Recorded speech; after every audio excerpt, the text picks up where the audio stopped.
Good morning, all. So we are in the middle of the United Nations General Assembly session, considering item of the agenda, territorial, temporarily occupied territories of Ukraine. Today, of course, we could not ignore the yesterday's decision by the Russian Federation to withdraw from the Black Sea Grain Initiative. But this particular, and we discussed it in detail yesterday at the UN Security Council meeting.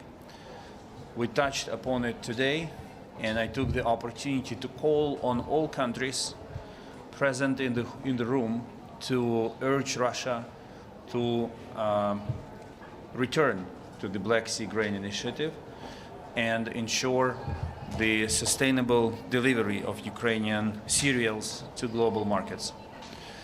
But the main focus of my address to the Assembly today was the devastating situation for civilians as resulting from the Russian aggression against Ukraine. I brought with me a diary of a Ukrainian teenager, Arina Perunina, who lost her father. And basically I said to colleagues, listen, usually here from this stage, we make voices of governments heard all over the world. And today I wanted voices of Ukrainian children to be heard all over the world. Children who went through enormous suffering, who lost their beloved ones. And unfortunately, the war in Ukraine is not the only armed conflict raging in the world. So I'm pretty certain that kids in Africa, in the Middle East, and other areas affected by various armed conflicts, they go through the same suffering and through the same pain. And by allowing the voices of Ukrainian children to be heard in the United Nations, we also allow all children from all over the world who suffer from war to be heard in this room. I believe another issue, so I urge the United Nations to join efforts in returning thousands of Ukrainian children who were forcibly deported or abducted by Russia. And unfortunately, we are talking about thousands. I also highlighted the problem, the scale of the problem of civilian disappearances. So basically, Russia is also taking civilians into custody, and there are thousands of them. You cannot exchange them as prisoners of wars, and we believe international community lacks instruments to address this issue of civilians kidnapped by the Russian Federation. So we initiated the development of such an instrument, and we will be working with countries on this. And finally, I touched upon I addressed the arguments being made by some countries who believe that sending weapons to Ukraine is wrong, that talks should begin immediately, and concessions should be made, and so forth and so on. So I took the opportunity to translate their beautiful diplomatic phrases into the language of common sense. Because basically, when you say that countries should stop sending weapons to Ukraine because it fuels war, in real life, these people say we want Ukraine to lose as soon as possible, and the war, because they will be defenseless, and the war to end, and we will mourn Ukrainians from one year to another, saying never again, while doing business with Russia as usual. So politics is politics, and statements are statements, but sometimes it makes sense to translate political statements into real language and to explain what these politicians mean when they say that. I will be working hard until the day comes when there will be no such issue on the agenda of the such item on the UN General Assembly agenda as temporarily occupied territories of Ukraine. If we make a compromise, if we allow Russia to keep at least 1 square kilometer of our land under control, it means that this item will remain on the agenda. And this is not the goal, this should not be the goal of our common effort. Thank you. Foreign Minister, President Zelenskyy floated the idea of the Black Sea Grain Initiative continuing, but with just Ukraine, Turkey and the UN. Could you explain to us how that might work? And a second question, if you can, your efforts to get the crime of aggression and a tribunal set up, that seems to have stalled. What is the latest on that? Well, the offer is very simple. If there is political will to ensure supply of Ukrainian cereals to global markets, there must be a way to do that. And if Russia withdrew from the initiative, then Ukraine, Turkey and the United Nations or any other country or countries of the world could come up with their initiative, either to continue within the existing framework or to create a new model of deliveries. The problem, of course, is what is going to happen if Russia decides to attack a vessel carrying grain. This is the issue that is being considered now in different capitals and here in the headquarters. But what is clear is that things cannot remain as they are. We cannot just say, okay, Black Sea Grain Initiative is dead, Russia killed it, and now we have to sit and see how it evolves. We have to find an alternative.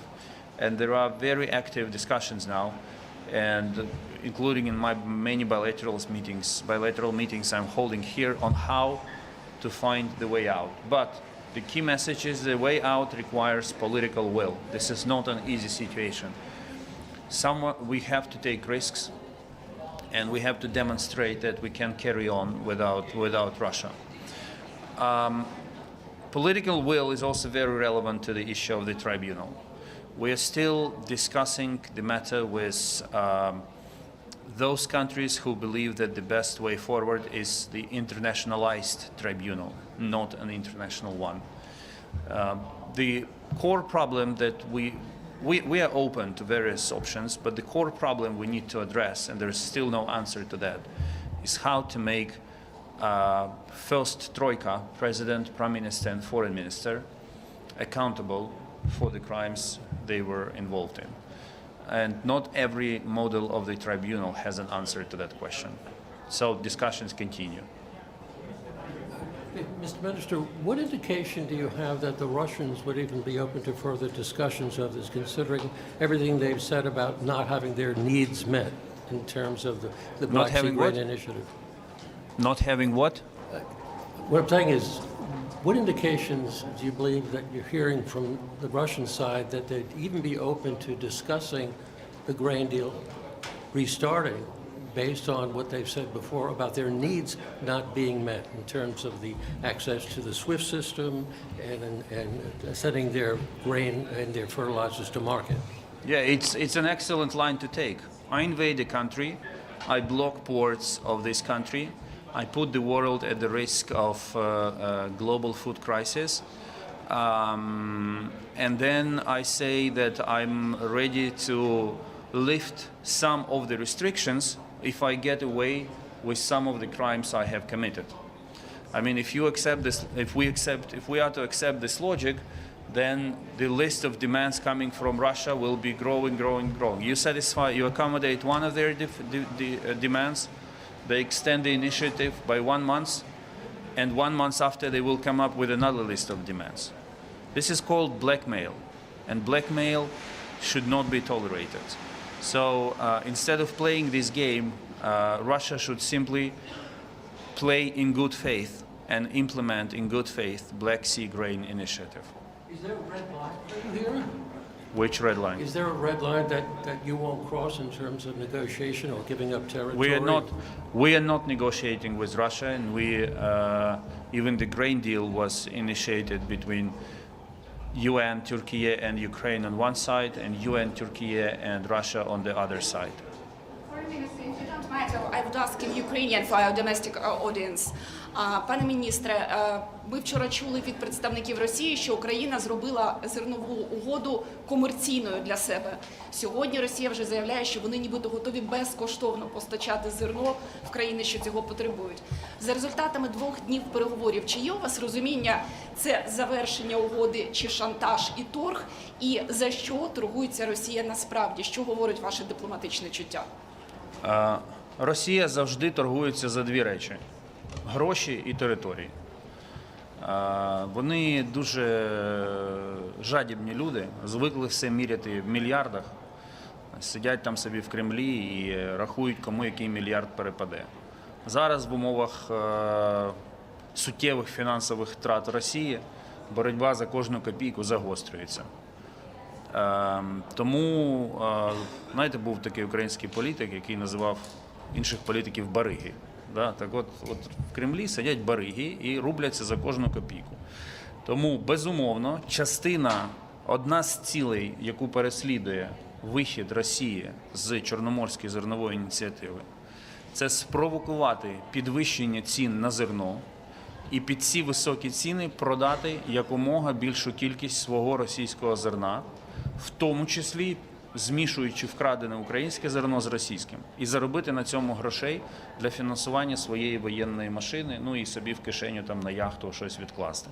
Це 100%, тому що ми бачимо, поки вони блокують Чорноморський коридор, російські кораблі з зерном шурують на повній потужності з Росії через Чорне море на інші ринки. Нам відомо про намагання Російської Федерації створити альтернативну домовленість про гуманітарне постачання зерна, для того, щоб показати, що можна це робити без України. Ми знаємо зміст цієї ініціативи, ми знаємо, яким країнам вони запропонували цю ініціативу реалізувати. Ми передали цим країнам інформацію, що ми знаємо. І якщо така ініціатива буде реалізована, то просто доволі порядні країни увійдуть в шахрайську схему з Росією.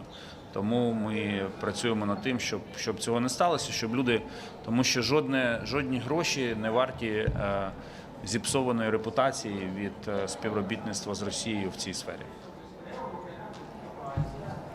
Minister Kuleba, on the grain, do you have you spoken with your European partners in terms of some short-term, immediate way to get grain out, to expand what you've been doing already with the Europeans over land and by river and rail, to kind of plug that hole until you can try and get something that's safe and practicable again going on the Black Sea? The European Union was very helpful in setting up solidarity lanes, which allowed export of Ukrainian grain by land and by rivers, bypassing the Black Sea ports of Ukraine blocked by Russia. And we have advanced significantly in developing these solidarity lanes. I'm certain that following Russia's withdrawal from the grain initiative, these solidarity lanes will further be developed. The problem, though, is that even if we develop solidarity lanes to the fullest extent and put them all together, they will not be ready to compensate the absence of deliveries from Ukrainian ports on the Black Sea. So there is a way out, but it's not, this way out does not give you 100% compensation for the loss of the ports. And this is why it remains so essential in terms of ensuring global food security to get ports open again. Thank you. Just following up on what you were saying about the ongoing discussions and the need to protect ships against the possibility of attack if that were to happen, are these discussions at all about some sort of international deployment or force to protect ships of Ukrainian grain in the Black Sea? These discussions are literally about every possible option. Yesterday, when I had a meeting with the Secretary General ahead of his phone conversation with President Zelenskyy, we literally discussed all possible options with him, and he instructed relevant departments of the Secretariat to consider possible viable options.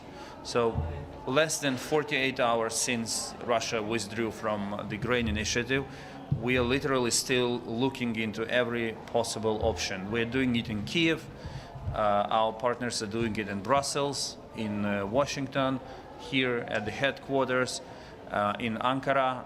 Everyone is looking for the way out, and every option is on the table now. Okay, thank you guys. Have a good day. Stay safe.